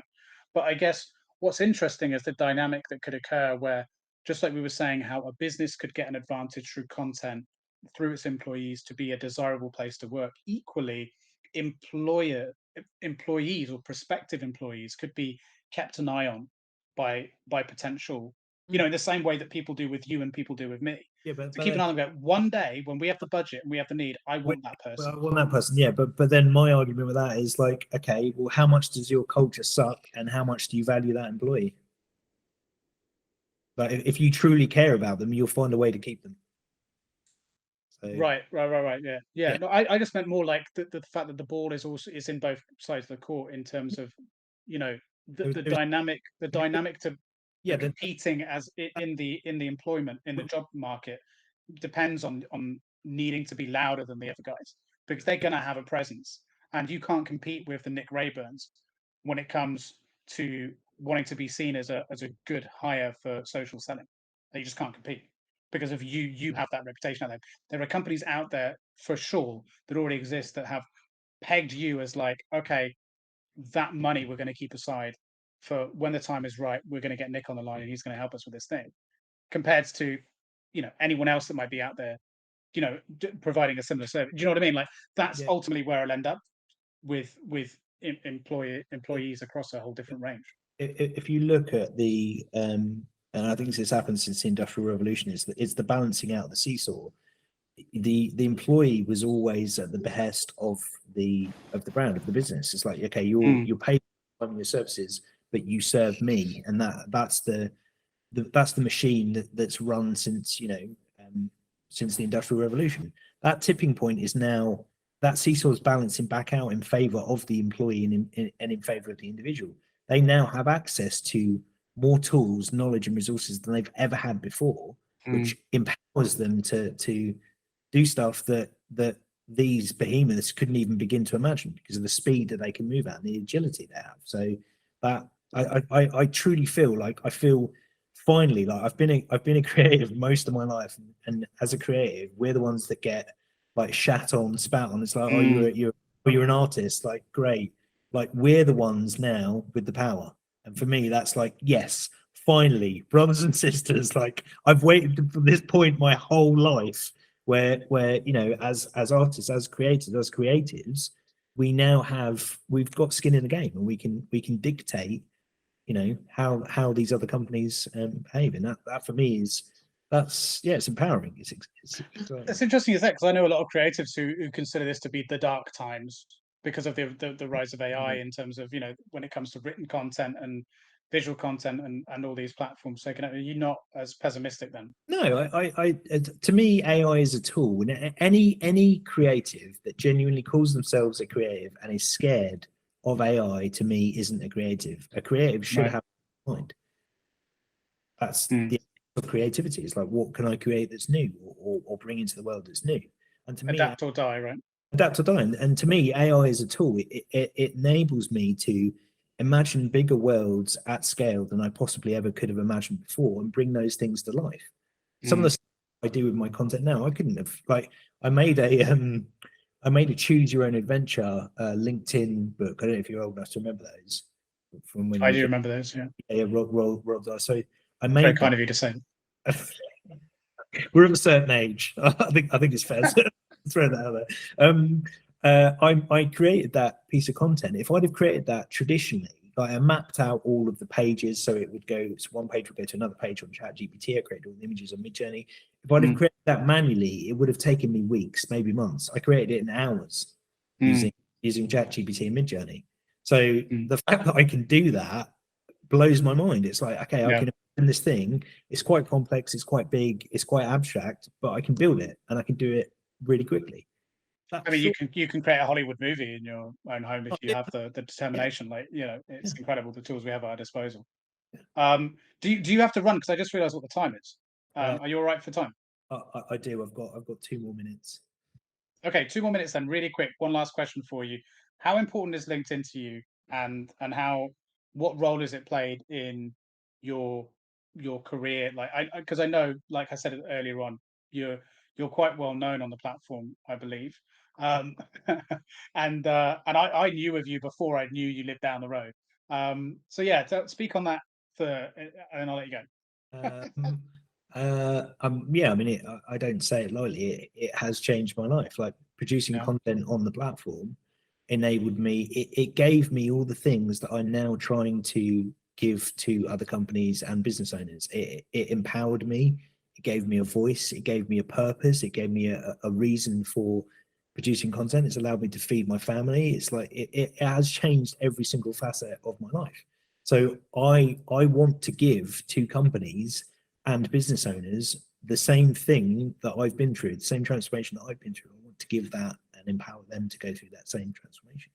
Because to me, it, it's it's as close to magic as you're ever going to get. It's like, okay, I started creating content on this thing, and some people turned up and they seemed to like it, and then more people turned up, and now I've made money from it, and I seem to have an audience, and I've got like, Yeah. it's Because I only really dived into content for on LinkedIn properly. I would say, yeah, the beginning of the year. I'd sort of dabbled in it here and there over the years, but not properly. And I really committed. Probably like the middle of this year, I really committed with regular content. I've actually just recently onboarded someone who's going to be helping me with it as well, as the companies have grown. And this in particular, as Founders Unplugged, like, you know, I have someone that does clips and put those clips out. And I know I've got a lot to improve um, uh, on that front, but yeah, and it's completely transformed the way I've done things. Like I think every single one of my clients now has been generated as a result of LinkedIn. You know, whereas before I kind of painted myself into a corner with just word of mouth without leveraging it, um, which was restricted by many things. Like I'm now in a position where, yeah, it's absolutely transformed. Similar to you, and I'm meeting more and more people, cooler and cooler people. Like I very open to give my time to people just to meet them. Like, why not? You know, interesting conversations. I mean, that's kind of what I'm all about. Yeah, yeah. So yeah, like what about the creative? What is it? The creator program? Is that what it's called? And yeah, the LinkedIn Career Accelerator program, that was awesome. So I was part of the first cohort in the UK to go through that process with LinkedIn. Oh, Um, cool. there's a part actually on a. I said this to someone the other day that so we had one of the mentors we had who was talking to us about personal brand, Paul Corrick Branson. He's quite big on LinkedIn as well. He is the producer of Love at First Sight, is it? Or, have you not seen it's a reality TV program where No, no. I think people get married Oh, based on it's like a reality TV thing. right. He's also Oprah Winfrey's relationship coach. And All right. while he was so he talked about his journey, and he basically said like when he started out, he had a YouTube channel. He was producing content. And he was like, I was producing this stuff for months. Like basically, my mum and my girlfriend were liking my content. It was Mm. like, and then one day, Oprah Winfrey's PA just happened to look at a piece of his content, and then overnight, boom, his whole life changed. And so I was talking to him during the session. I was talking to him about personal branding, and if you actually play back the recording, so while he was talking to me, one of the companies that we've been trying to work with for quite some time, the marketing manager from that company slipped into my DMs and said, "Yeah, we'd like to go ahead with you. We'd like to go ahead with the pros and start working with you." So you actually play back the recording. It's like some weird, like kind of sliding doors, like alternate reality.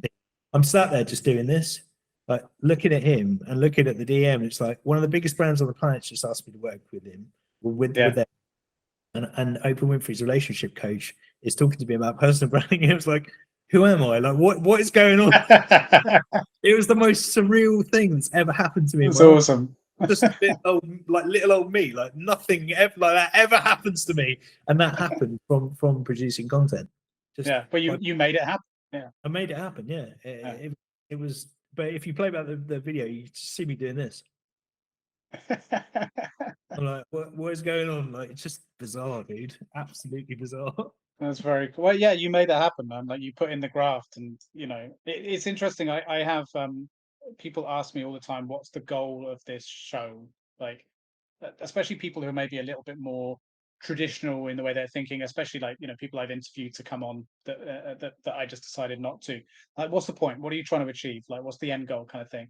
And I go, honestly, just to have a good conversation. That's it. Because if I'm at that point still, I'm lucky if my mum and my wife like this. You know what I mean? I know plenty of people listen to it. Not many people interact with it, which is frustrating. But I thought about this morning. It's like, why do I produce content? And I think it's my way of saying to the universe, I was here. right, Here I am. Like, and you can't ignore legacy. legacy. It's like, yeah, you know, you produce a piece of content a day and you add that up over 5, 10, 15, 20 years. That's a gold story. And I love telling. I'm fascinated by this concept of something we can talk about again at some point, but I call it kind of brand world building. It's like, how are you building up this picture of you and your brand through all these little multiple streams of content? How does that all Right. fit? And how does that all, you know, how are you building this entire world of story around you? We definitely need to delve into that more at some point, either online or offline or whatever, because of yeah, like for me, this is therapy. You know what I mean? Like Yeah. speaking to people, exploring ideas. Like I've been on record saying this a few times, but so I won't repeat myself. But it's important for me. Like just enjoy it. That's my number one focus. Yeah. And if I put it out there and it resonates, great. If you're not getting joy from creating content, my answer is always, why the F are you doing it? Yeah, don't do it. Yeah, for sure. It should feel like a joy, not a chore. It should feel, I feel empowered doing this, or I've shared this thing and someone's gotten back to me dude, I've had conversations with people that have been like, this piece of content you produce or this video has changed my life. Like, I won't get stories that I've had from people, but like to hear that back, you're like, like the impact that you've had on you've literally changed the trajectory of someone else's life through a piece of content that you produce.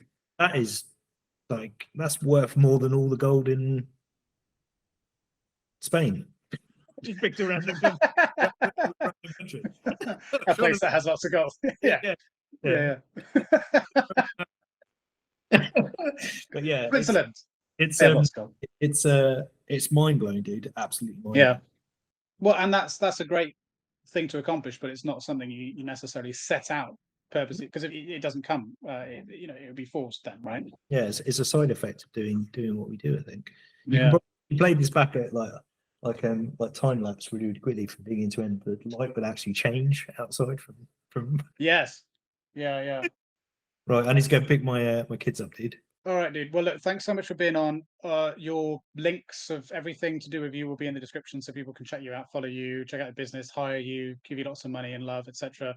So thanks, dude, and we'll be catching up again soon, I'm sure. So and we'll definitely have to do a part 2 of this if you enjoyed it. We need a coffee. I think I'm almost tempted, like just for my insanity, I'm just going to throw it out there. So I'm almost tempted for us to start a podcast in here where you just rock up and we just talk shit for half an hour. I'll be up for that, man. And then just see what happens with it. Just do it and see what happens. I'll be down for that. Yeah. Founders Unplugged after hours. Whoa, with the branding.